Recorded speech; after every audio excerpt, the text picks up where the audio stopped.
ಧನುಜರಲಿ ಕುರುಸೇನೆಯಲಿ ಭಯವೆನಗೆ ಭಾರಿಯೇ ಕೃಷ್ಣ.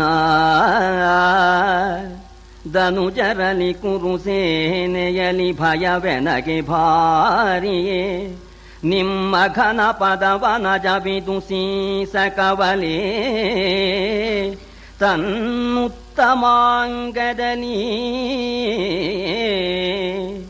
ಮುನಿಯ ಹೇಳಿಕೆ ಬೊಪ್ಪಗ ಅಮರೇಂದ್ರನಲ್ಲಿ ಸಮರಸವಿಲ್ಲಗಡ. ಮುನಿಯ ಹೇಳಿಕೆ ಬೊಪ್ಪಗ ಅಮರೇಂದ್ರನಲ್ಲಿ ಸಮರಸವಿಲ್ಲಗಡ. ನಮ್ಮಿನಿ ಬರಲಿ ಸಾಮರ್ಥ್ಯವಿದ್ದುದಕ್ಕೇನು ಫಲ. ನಮ್ಮಿನಿ ಬರಲಿ ಸಾಮರ್ಥ್ಯವಿದ್ದುದಕ್ಕೇನು ಫಲವೆಂದ. ಧನುಜರಲ್ಲಾಗಲಿ ಕೌರವರಲ್ಲಾಗಲಿ ಆ ಯುದ್ಧ ಆದರೆ ನಮಗೇನು ಭಯ ಇಲ್ಲ. ಯಾಕೆಂದ್ರೆ ನಿನ್ನ ಪಾದ ಕಮಲ ನಮಗೆ ಶಿರಸ್ಸಿಗೆ ಶೀಸಕ ಅಂದ್ರೆ ಶಿರಸ್ಸಿಗೆ ರಕ್ಷಕವಾಗಿದೆ. ಆದ್ರಿಂದ ಆ ಭಯ ನಮಗಿಲ್ಲ. ನಾರದರು ಬಂದಿದ್ರು, ಅಪ್ಪನ ವಿಚಾರ ಹೇಳಿದ್ರು. ನಮ್ಮ ಅಪ್ಪನ್ನ ದೇವೇಂದ್ರನ ಜೊತೆಯಲ್ಲಿ ಸೇರಿಸಿಲ್ವಂತೆ, ಅದಕ್ಕೋಸ್ಕರ ನಾನು ಕರೆಸಿದ್ದು. ನಮ್ಮ ಅಪ್ಪನಿಗೆ ದೇವೇಂದ್ರ ಜೊತೆಯಲ್ಲಿ ಸೇರುವಿಕೆ ಇಲ್ಲ ಅಂತನ್ನೋದನ್ನು ಕೇಳಿ ನಮ್ಮ ಐವರಲ್ಲಿ ಈ ಸಾಮರ್ಥ್ಯ ಇದ್ದಿದ್ದಕ್ಕೆ ಏನು ಸಾರ್ಥಕ ಅಂತ ನಮಗೆ ಬಹಳ ಸಂಕಟವಾಯಿತು. ಅದಕ್ಕೆ ನಾರದರು, ನೋಡಪ್ಪ, ನಿಮ್ಮ ಅಪ್ಪನ ಇಂದ್ರನ ಜೊತೆಯಲ್ಲಿ ಸೇರಿಸೋದಕ್ಕೆ ಒಂದು ದಾರಿ ಇದೆ ಅಂತಲೂ ಕೂಡ ನಾರದರು ಹೇಳಿದರು. ಪಿತನ ಪರಮ ಪ್ರೀತಿಗೆ ಉನ್ನತ ಗತಿಗೆ, ಪಿತನ ಪರಮ ಪ್ರೀತಿಗುನ್ನತ ಗತಿಗೆ ನಿರ್ಮಲ ರಾಜಸೂಯ ಕ್ರತುವೆ ಸಾಧನವೆಂದು ಮುನಿಯುಪದೇಶಿಸಿದ ತನಗೆ. ಕ್ರತು ಮಹಾಕ್ರತು ಈ ಕ್ರತು ಮಹಾಕ್ರತು ಸಕಲ ಧರಣೀಪತಿಗಳು ಅರ್ಥವ ಗುಣದಲಿಯರು. ಸಕಲ ಧರಣೀಪತಿಗಳು ಅರ್ಥವ ಗುಣದಲಿಯರು. ವ್ರತವೆನಗೆ ಸಂಕಲ್ಪವಾಯಿತು, ಈ ವ್ರತವು ಎನಗೆ ಸಂಕಲ್ಪವಾಯಿತು. ಇದಗೇನು ಹದನೆಂದ. ನಮ್ಮಪ್ಪನ ಸಂತೋಷಕ್ಕೆ, ನಮ್ಮಪ್ಪನ ಸ್ವರ್ಗ ಪ್ರಾಪ್ತಿಗೆ ಸಾಧನ ರಾಜಸೂಯ ಯಾಗ ಅಂತ ಹೇಳಿ ನಾರದರು ಹೇಳಿದರು. ಆ ರಾಜಸೂಯ ಮಾಡಪ್ಪ ಅಂದ್ರು. ಮಾಡ್ತೇನೆ ಅಂತ ಹೇಳಿ ನಾನು ಮನಸ್ಸಿನಲ್ಲಿ ಸಂಕಲ್ಪನೂ ಮಾಡ್ಕೊಂಡ್ಬಿಟ್ಟಿದ್ದೀನಿ. ಆದರೆ ರಾಜಸೂಯ ಅಂತನ್ನೋದು ಸಾಮಾನ್ಯ ಯಾಗವಲ್ಲ, ಬಹಳ ಕಷ್ಟ ಯಾಗ. ಎಲ್ಲ ಯಾಗಕ್ಕಿಂತಲೂ ಕೂಡ ಬಹಳ ಮುಖ್ಯವಾಗಿರ್ತಕ್ಕಂಥದ್ದು. ರಾಜಸೂಯ ಯಾಗ ಮಾಡತಕ್ಕಂಥವನು ಚಕ್ರವರ್ತಿ ಆಗಬೇಕು. ಎಲ್ಲ ರಾಜರನ್ನು ಬಗ್ಗು ಬಡಿದು ಕಪ್ ಕಾಣಿಕೆ ತಗೊಂಡು ಬರಬೇಕು. ಏನು ಈ ರಾಜರೇನು ಸಾಮಾನ್ಯರೇನು? ಅವರು ಸುಲಭವಾಗಿ ನಮಗೆ ಸೋಲ್ತಕ್ಕವರು ಅಲ್ಲ, ಕಪ್ ಕಾಣಿಕೆ ಕೊಡ್ತಕ್ಕವರು ಅಲ್ಲ. ಎಲ್ಲ ರಾಜರನ್ನು ಗೆಲ್ಲದೆ ಇದ್ರೆ ರಾಜಸೂಯದ ಅಧಿಕಾರವೇ ಇಲ್ಲ. ಅದರಿಂದ ಈಗ ಯೋಚನೆಯಾಗಿದೆ. ತಿರುಗಿದರೆ ಸಂಕಲ್ಪ ಹಾನಿಯ ಪರಮ ಪಾದಗಮು, ತಿರುಗಿದರೆ ಸಂಕಲ್ಪ ಹಾನಿಯ ಪರಮ ಪಾದಗವು. ಇದು ಮಹಾನಿಷ್ಠುರದ ಮಖವು. ಇನ್ನಮರ ಮುನಿಪತಿ ದೇವಲೋಕದಲ್ಲಿ ಹರಗುವನು. ಅಮರ ಮುನಿಪತಿ ದೇವಲೋಕದಲ್ಲಿ ಹರಗುವನು. ಪರಿಹಾಸ್ಯಮಯ ಸಾಗರವ ದಾಟಿಸುಜಿಯ, ಈ ಪರಿಹಾಸ್ಯಮಯ ಸಾಗರವ ದಾಟಿಸುಜಿಯ. ಭವಸಾಗರದಿ ನಿದು ಮಿಗಿಲೆ ಮುರಾಂತಕ, ಭವಸಾಗರದಿ ನಿದು ಮಿಗಿಲೆ ಮುರಾಂತಕ ಎಂದನ ಭೂಬ. ಸಂಕಲ್ಪ ಮಾಡಿ ಆಯ್ತು, ಈಗ ಆಗೋಲ್ಲ ಅಂತ ನಾವು ಬಿಟ್ರೆ ಮಹಾಪಾಪ ಬರುತ್ತೆ. ಸಂಕಲ್ಪ ಹಾನಿ ಮಹಾಪಾಪ ಅಂತ ಶಾಸ್ತ್ರದಲ್ಲಿ ಹೇಳ್ತಾ ಇದ್ದಾರೆ. ಇದು ಅಲ್ಲದೇನೆ ನಾರದರ ಮುಂದೆ ಸಂಕಲ್ಪ ಮಾಡಿದ್ದೀನಿ. ನಾರದರ ತ್ರಿಲೋಕ ಸಂಚಾರಿಗಳು. ನಾವು ಮಾಡಿದ ಈ ಪಾಪದ ಜೊತೆಗೆ ಆ ನಾರದರು ಎಲ್ಲಾ ಕಡೆಯಲ್ಲೂ ಕೂಡ ಧರ್ಮರಾಜ ಸಂಕಲ್ಪ ಮಾಡಿದ, ಕೈಯಲ್ಲಿ ಆಗ್ಲಿಲ್ಲ ಅಂತ ಬಿಟ್ಬಿಟ್ಟ ಅಂತ ಎಲ್ಲಾ ಕಡೆಯಲ್ಲೂ ಹರಡಿ ಬಿಡ್ತಾರೆ. ಎಲ್ಲರೂ ಕುಚೋದ್ಯ ಮಾಡ್ತಾರೆ. ಈ ಪರಿಹಾಸ್ಯ ಸಾಗರ ಇದು. ಹಾಸ್ಯ ಸಮುದ್ರದಲ್ಲಿ ಮುಳುಗತಕ್ಕಂತಹ ಸ್ಥಿತಿ ಬಂದಿದೆ. ಅದರಿಂದ ಈ ಪರಿಹಾಸ್ಯ ಸಾಗರದಿಂದ ನಮ್ಮನ್ನ ನೀನು ಉದ್ಧಾರ ಮಾಡಬೇಕು. ನೀನು ಮನಸ್ಸು ಮಾಡಿದ್ರೆ ಏನು ಕಷ್ಟ ಅಲ್ಲ. ಇದೇನು ಮಹಾಸಾಗರ, ಸಂಸಾರ ಸಾಗರವನ್ನೇ ದಾಟಿಸ್ತಕ್ಕಂತಹ ನಿನಗೆ ಇದು ಮಿಗಿಲೆ, ಇದೇನು ಕಷ್ಟವೇ ಅಂತ ಹೇಳಿ ಧರ್ಮರಾಜ ವಿಜ್ಞಾಪನೆ ಮಾಡಿಕೊಳ್ಳೋಣ. ಕೃಷ್ಣ ಈ ರಾಜಸೂಯಾಗ ಮಾಡೋದು ಬಹಳ ಕಷ್ಟ ಅನ್ನೋ ವಿಷಯವನ್ನ ಹೇಳೋದಕ್ಕೂ ಮತ್ತು ಭೀಮನ್ನ ಅರ್ಜುನನ್ನ ಕೆರಳಿಸಿ ಈ ಯಾಗ ಆಗೋದಕ್ಕೆ ಅನುಕೂಲ ಮಾಡಿಕೊಡೋದಕ್ಕೋಸ್ಕರ ಧರ್ಮರಾಜ ಈ ಪರಿಹಾಸ್ಯಮಯ ಸಮುದ್ರದಿಂದ ನಮ್ಮನ್ನ ಎತ್ತಿ ದಾಟಿಸಿ ಉದ್ಧಾರ ಮಾಡುವಂತನ್ನೋಣ. ಕೃಷ್ಣ ಪಕಪಕ ನಕ್ಬಿಟ್ಟ. ನಕ್ಕನ ಸುರ ವಿರೋಧಿ ಮುನಿಗಾಯಿಕ್ಕಿದನಲ ಬಲೆಯನು,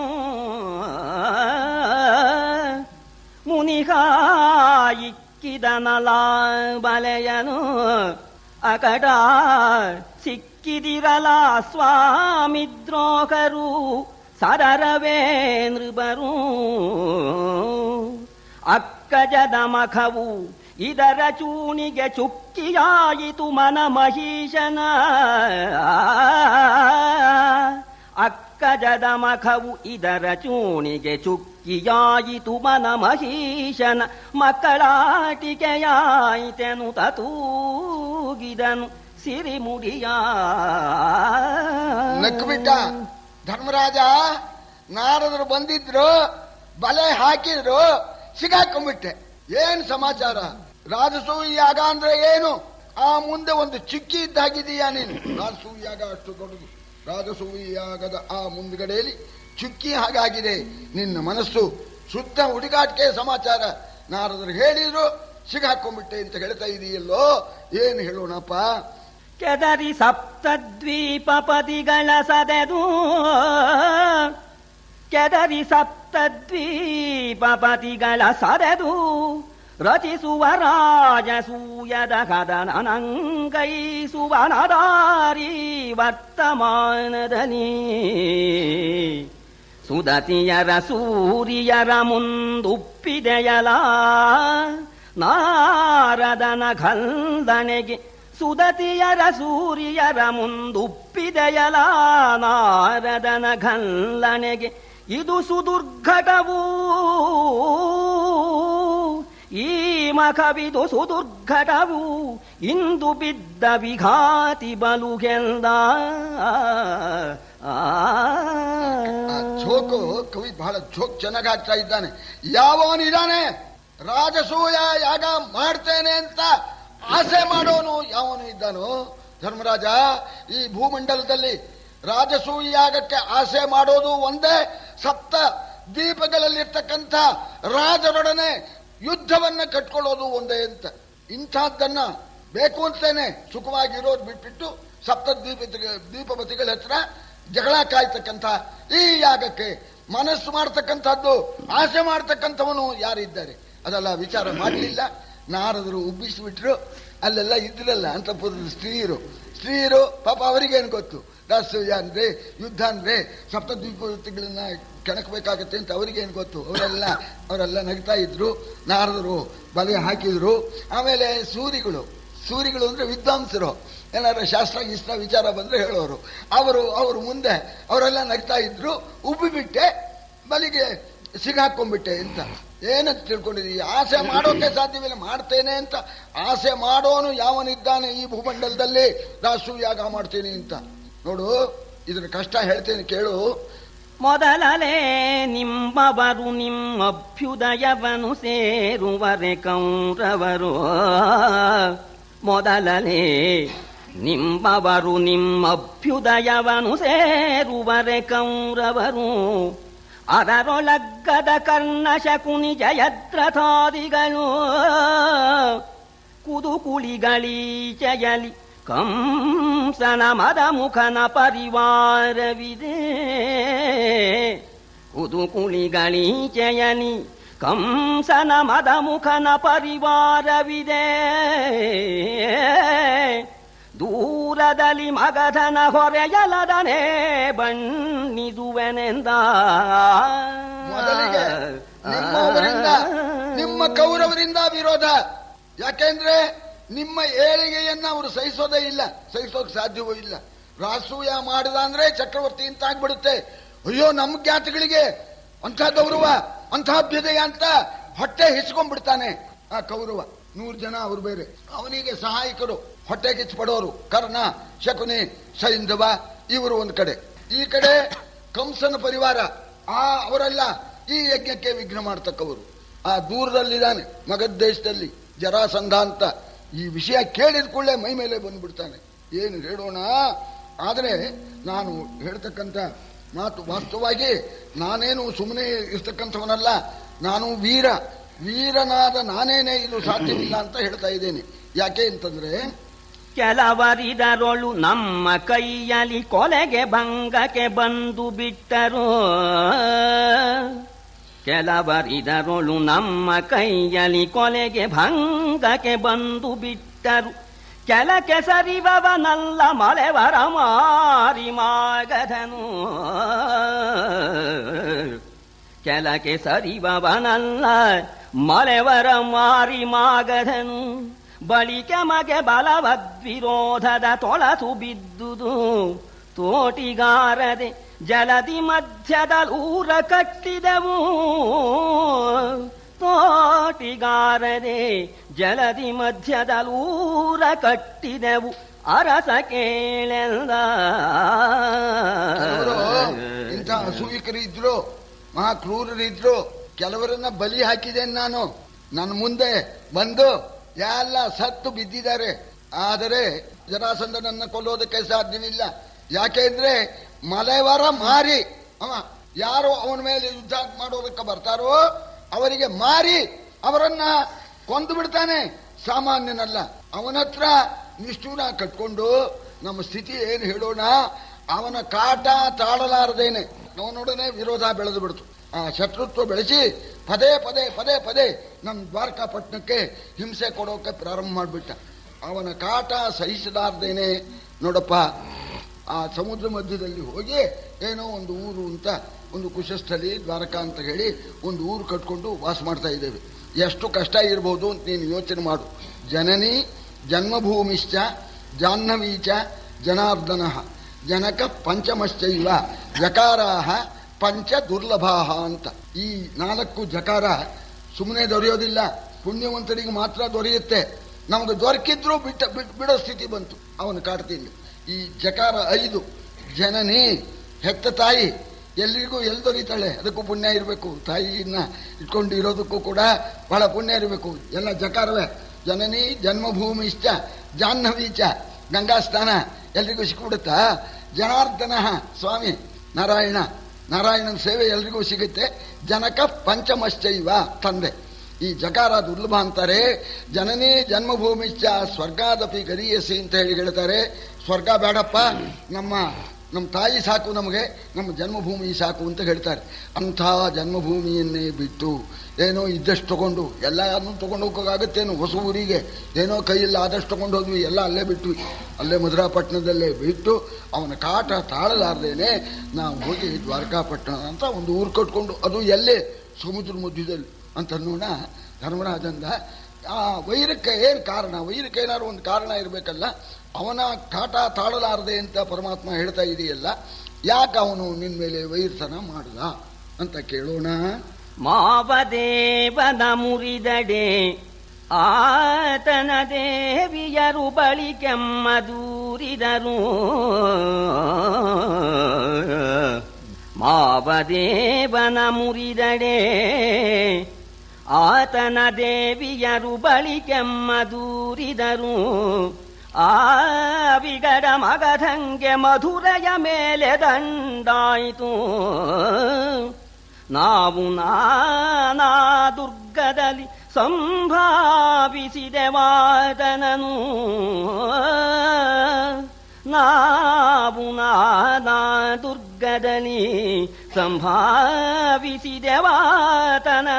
ನಿಮ್ಮೊಡನೆ ನಾವು ಕೂಡಿದರಾತ ಮುನಿಯನೇ ನಿಮ್ಮೊಡ ನಾವು ಕೂಡಿದಡೆ ಆ ಮಗಧ ಮುನಿಯನೇ ಭೂಪ ಕೇಳೆಂದ. ಧರ್ಮರಾಜ, ನಮ್ಮ ಕಂಸ ಮಾವನೇ ನ್ಯಾಯವಾಗಿ ಮಾವನ ಮೇಲೆ ದ್ರೋಹ ಮಾಡಬಾರ್ದು. ನಮ್ಮ ತಾಯಿ ಅಣ್ಣನೇ ಅವ. ನಮ್ಮ ಅಪ್ಪನ್ನು ಅಮ್ಮನ್ನು ತಗೊಂಡೋಗಿ ಜೈಲಲ್ಲಿ ಹಾಕ್ಬಿಟ್ಟ. ನಾವು ಪ್ರಬುದ್ಧ ಸ್ಥಿತಿಗೆ ಬಂದ್ವಿ, ಪ್ರಾಯ ಬಂತು. ನಿಮ್ಮ ಅಪ್ಪ ಅಮ್ಮ ಸೆರೆಯಲ್ಲಿ ಇದ್ದಾರೆ ಅಂತಂದ್ರೆ ಸುಮ್ಮನೆ ಇರೋಕ್ಕಾಗತ್ತೇನಪ್ಪ. ಆಗ ನಾನು ನಮ್ಮ ಅಣ್ಣ ರಾಮ ಹೋಗಿ ಆ ಕಂಸನ್ನ ಕೊಂದ್ವಿ. ಯಾಕೆ? ನಮ್ಮ ಅಪ್ಪ ಅಮ್ಮನ್ನ ಬಿಡಿಸೋದಕ್ಕೋಸ್ಕರ.